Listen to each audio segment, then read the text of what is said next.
I'm walking fast. The street is crowded, and people are everywhere, talking, laughing, rushing. But I don't see them. I barely notice the cars honking or the cold wind brushing against my face. My heart is racing, my hands are shaking. My thoughts are loud, and my mind keeps repeating the same thing. I made a mistake. A big mistake. And now, everything is different. I hurt someone I love, and I don't know if they will ever forgive me.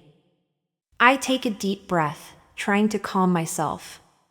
It doesn't work. I feel like everyone on the street can see my guilt, like it's written on my face. Emma is my best friend. Or she was. I don't know what will happen today. Emma. Her name feels heavy in my chest. She's been with me through everything: school, heartbreaks, laughter. She was the one person I thought I'd never lose. But I was wrong. As I walk, memories from the past months play in my mind, fast and vivid, like a movie I don't want to watch. I shake my head, trying to push them away, but they come back stronger. Sometimes, one moment can destroy years of friendship. That's what I did. My legs feel weak, but I keep going. I need to see her. I need to say something, anything, to try and fix this. But deep down, I know words won't be enough. I can feel it. I turn a corner, and the familiar cafe comes into view. My stomach tightens. My hands are sweating. This is it. Today, everything could change. As I reach for the door, my heart pounds in my chest. I pause, just for a second, and whisper to myself, "You have to do this. Face the consequences." The door opens, and the scene fades to a flashback. Teaching English is my passion. It's not the most glamorous job, and it's definitely not easy, but I love it. Watching my students learn, grow, and gain confidence makes me happy. My days are often filled with lesson plans, conversations with students, and the occasional chaotic classroom moment. I love my job. Teaching English makes me happy. It's not perfect, but it's my passion. Outside of work, my life is simple. I like it that way. I don't go to many parties or do anything too exciting. Most of my time, until recently, was spent with Emma. Emma has been my best friend for as long as I can remember. We met in high school, and it felt like we instantly understood each other. She's always been the kind of person who lights up every room she enters. Smart, kind, and so funny, I've lost count of how many times she's made me laugh until I cried. Emma is more than a friend. She is like a sister to me. We've shared everything over the years: secrets, dreams, fears. Emma has this way of making you feel like the most important person in the world when she's talking to you. And she's always been there for me, no matter what. Then there's Alex. Emma and Alex have been together for 2 years. From the moment they started dating, it was obvious how much they cared about each other. Alex is charming, intelligent, and genuinely kind. He treats Emma with so much love and respect, and it's clear they are, or were, happy together. Alex is perfect for Emma. They are happy together. At least, they were. I should have been happy for them. I was happy for them. But somewhere along the way, my feelings got complicated. It's not that I wanted to feel anything for Alex, I didn't. I know it's wrong. I know how much Emma loves him. But sometimes, the heart doesn't listen to reason. I didn't mean to like him. But sometimes, the heart does things we can't control. I tried to ignore it, to push those feelings away. I convinced myself it was just admiration, not anything deeper. But the truth is, I admired how Alex made Emma happy. I admired his intelligence, his kindness, his confidence. And maybe I envied it. Still, I never intended to act on those feelings. Emma and Alex had something beautiful, and I would never want to hurt her. At least, that's what I told myself. As I sit here now, reflecting on everything, I realize how blind I was to the consequences of my actions. I thought I could control my emotions, keep everything normal. I thought I could stay the friend Emma deserved. But I failed. I failed her, and I failed myself. Emma trusted me. And I let her down. Looking back, it feels like there were so many moments where I could have stopped this from happening. But I didn't. And now, everything is broken. It was supposed to be a fun night. Emma had planned everything, a small party at her apartment with close friends, music, and good food. She loved hosting, and I loved seeing her happy. I remember walking into the room, hearing laughter, and seeing Emma glowing in her favorite red dress. She was surrounded by friends, laughing at a story someone was telling. Alex was by her side, his arm casually draped around her shoulders. They looked perfect together. The night started like any other. I mingled, talked to a few people, and even helped Emma with the snacks. But at some point, the crowd started to thin out. People were leaving, and the energy of the party began to settle. Emma was busy talking to a group of her friends in the kitchen. I was in the living room, sipping a glass of wine, when Alex walked over. He sat down on the couch next to me and smiled. It was just me and Alex. Emma was talking to her friends. And then, it happened. We started talking about work, about life. I told him about my students, and he shared a story about his recent trip for work. It felt casual at first, but then the conversation shifted. He asked how I was doing, really doing. You seem quieter these days, he said, looking at me in a way that felt different. I hesitated. I'm fine, I replied, trying to brush it off. But he didn't drop it. You're always taking care of everyone else, he said softly. Do you ever take care of yourself? His words caught me off guard. I felt a strange mix of comfort and discomfort. I wanted to change the subject, but before I could, he leaned closer. And then it happened. Alex kissed me. For a moment, I froze. I didn't pull away immediately.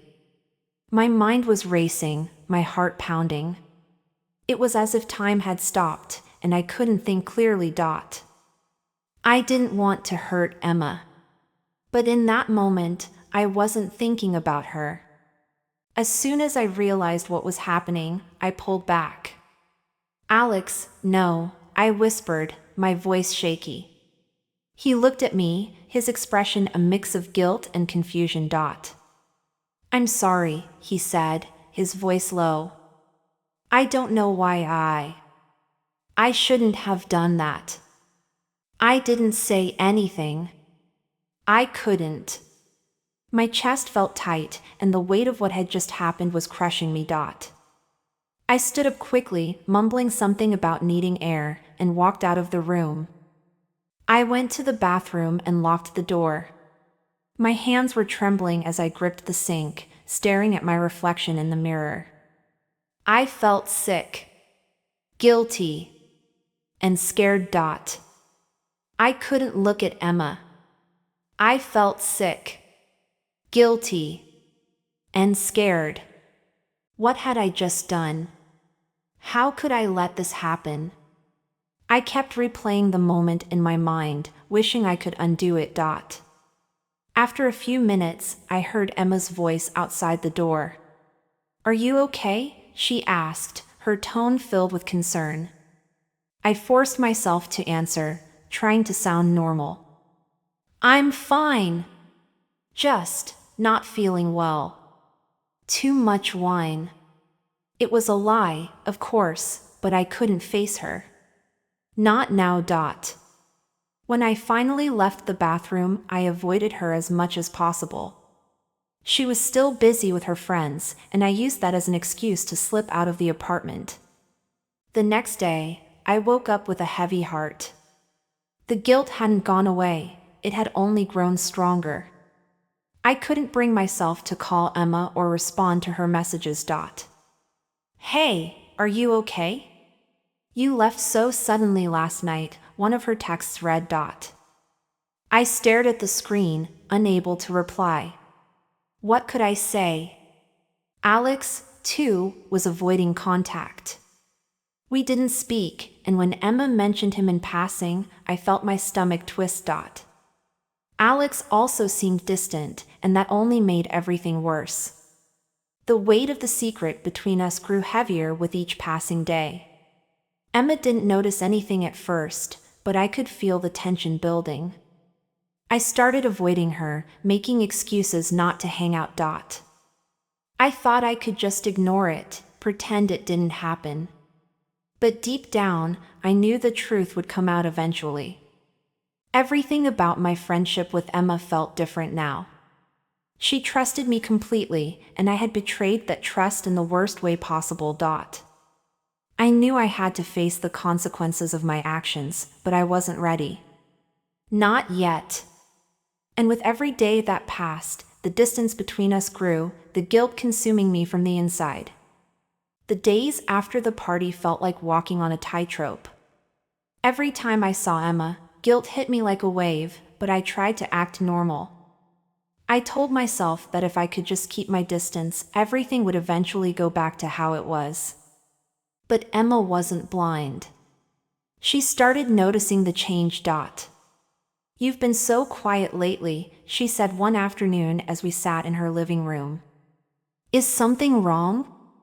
I forced a smile, shaking my head. No, just tired. Work has been busy. She studied me, her eyes narrowing slightly. You've been avoiding me, haven't you? My chest tightened. What?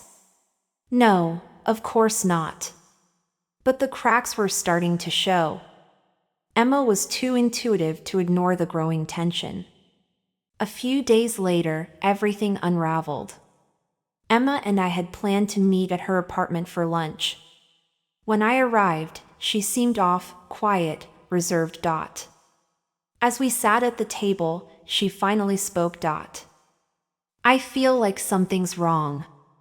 With you, with Alex, with us. Is there something you're not telling me? Her words were sharp, but her voice trembled. I froze, my mind racing for an escape. But there was none. I tried to deflect. Emma, everything's fine. You're overthinking. She leaned forward, her expression hardening. Don't lie to me. I know something happened. The room felt suffocating. My hands trembled as I tried to steady my voice. Emma. I kissed Alex. It was a mistake. I'm so sorry. For a moment, she didn't say anything. Her face went pale, and her eyes widened in shock. Then, the words hit her like a punch. You, what? Tears welled up in her eyes as she stood, pacing the room. Are you serious? You kissed Alex? My boyfriend? I felt my own tears begin to fall. Emma, it didn't mean anything. It was a mistake, I swear. I didn't. She cut me off, her voice rising. You didn't what? Think about me? About how this would hurt me? Her anger was palpable, but underneath it, I could hear the pain. Emma's voice cracked as she continued, her emotions spilling out like a flood. You were like a sister to me. How could you do this? I tried to explain, my words stumbling over each other. I didn't mean for it to happen. It was just a moment. I wasn't thinking. She laughed bitterly, wiping tears from her face. Not thinking? That's your excuse? Do you know how humiliating this is for me? My best friend and my boyfriend? Her words hit me like daggers, each one cutting deeper than the last. I stood, reaching out to her, but she stepped back. Don't. Just don't. The room was heavy with silence, broken only by her ragged breathing. Emma, I said softly, my voice breaking. I know I've hurt you. I'll never forgive myself for this. She shook her head, her voice trembling. You don't get to say that. You don't get to feel sorry for yourself. You destroyed everything. After what felt like hours of arguing, crying, and silence, Emma finally made her decision.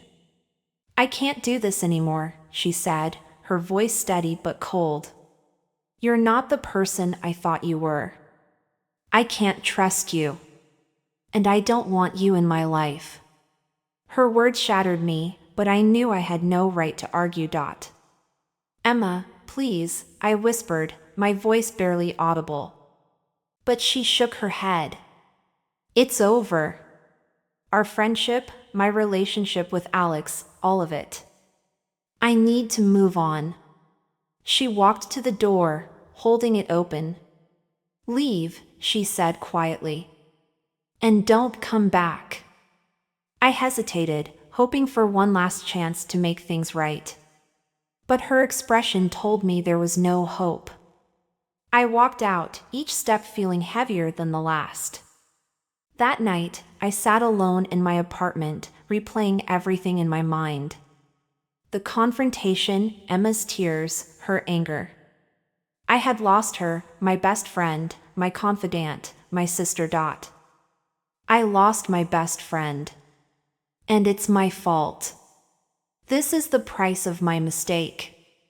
I wanted to call her, to text her, to say something that could fix it. But I knew there were no words that could undo what I'd done. As the hours passed, the reality of my actions sank in deeper.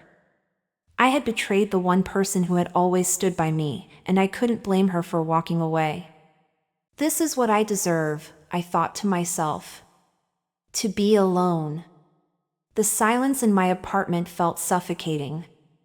The weight of my guilt was unbearable. And for the first time, I realized that I might never get her forgiveness. And I would have to live with that. The days after losing Emma were some of the hardest of my life. The silence was unbearable. No calls, no texts, no visits. Just me and my thoughts. I replayed everything over and over in my mind, what I had done, what I had said, what I had lost.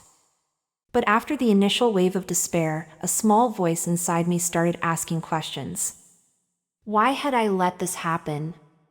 Why did I feel the way I did about Alex? Why wasn't I happy with myself? I realized that the mistake I made wasn't just about Alex or that night at the party. It was about me. I made a mistake because I wasn't happy with myself. I needed to change. For years, I had been carrying insecurities I didn't want to admit. Seeing Emma so happy, so confident in her life, had made me question my own choices. Why wasn't I in a loving relationship? Why didn't I feel as successful or as fulfilled as she seemed to be? Instead of addressing those feelings, I let them fester. But now, I couldn't ignore them anymore. I started taking small steps to rebuild myself. I poured my energy into my job, focusing on helping my students and finding joy in teaching again. I enrolled in a professional development course to improve my skills and give myself something new to strive for. At the same time, I began to work on my personal growth. I started journaling, reflecting on my emotions, and even went to therapy, a step I had been avoiding for years. Little by little, I began to understand myself better. I wasn't trying to justify what I had done, but I wanted to make sure I would never hurt someone like that again. Months passed, and though the pain of losing Emma was still there, I had learned to live with it. I didn't reach out to her, I didn't feel it was my place. She needed space, and I respected that. But life has a strange way of bringing people back together. One afternoon, I walked into a small cafe I'd never been to before. I had just finished a lesson and wanted to sit somewhere quiet and enjoy a coffee. As I waited in line, I looked around the room, and then I saw her. Emma. She was sitting at a table by the window, a book in her hands. Her hair was pulled back, and she looked different. Not sad, not angry. Just calm. My heart raced. I hesitated, unsure if I should approach her. Maybe she didn't want to see me. Maybe it was better to leave. But then she looked up. Our eyes met, and for a moment, neither of us moved. I took a deep breath and walked over. Emma, I said softly. Her expression was unreadable, but she didn't tell me to leave. I took that as a small sign of hope. Can I sit? I asked. She nodded. The first few moments were awkward. I didn't know what to say, and she didn't seem eager to make it easier for me. Finally, I spoke. Emma, I'm sorry. I know I hurt you. I don't expect forgiveness, but I want you to know I've changed. She looked at me, her eyes searching my face. You've changed? She asked, her tone cautious. I nodded. I've been working on myself. Trying to understand why I did what I did. I've made a lot of mistakes, Emma, and losing you was the worst of them. I've missed you every day.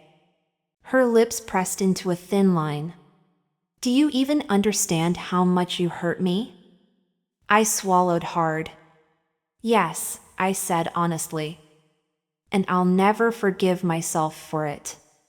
But I want you to know that I've learned from it. I've grown. And I'll spend the rest of my life making sure I never hurt anyone like that again. For a long moment, she didn't say anything. Then, she sighed. Forgiveness is hard, she said quietly. But I don't want to stay angry forever. Her words felt like a small crack of light in the darkness. We talked for a while longer. It wasn't easy, there were tears, silences, and difficult truths. But it was honest. For the first time, I felt like I could truly see how much pain I had caused her, and she could see how much I regretted it. By the time we finished, I knew things would never go back to how they were. Too much had happened, and some wounds don't heal completely. But as we stood to leave, Emma gave me a small smile. I don't know if we'll ever be friends again, she said. But I'm glad we talked. I nodded, tears in my eyes. Me too. It wasn't forgiveness, not yet. But it was a start. As we stood there, I felt a strange mix of relief and sadness. Emma looked at me, her expression softer than it had been in months, but still guarded. Thank you, I whispered, my voice thick with emotion. I don't deserve it, but thank you. As I walked home, the weight in my chest felt a little lighter. I wasn't naive enough to believe everything was fine, but I knew I had been given a chance to be better, to learn from my mistakes. Mistakes don't define us. What we do after them does. I thought about Emma's strength, her honesty, and her kindness despite the pain I caused. It reminded me of the kind of person I wanted to become. That evening, I sat by my window, watching the city lights. For the first time in a long time, I felt a sense of peace. The road to forgiveness and rebuilding would be long, but I was ready to take the first step. These questions will help you understand the story and practice your English. What mistake did the narrator make? How did Emma react when she found out the truth? Creative challenge. Write a sentence about friendship using the word trust. Example: true friendship is built on trust and honesty. Did you enjoy the story? Don't forget to subscribe to the channel and share your thoughts in the comments. Do you believe in the power of forgiveness? This is your chance to practice English and share your opinions.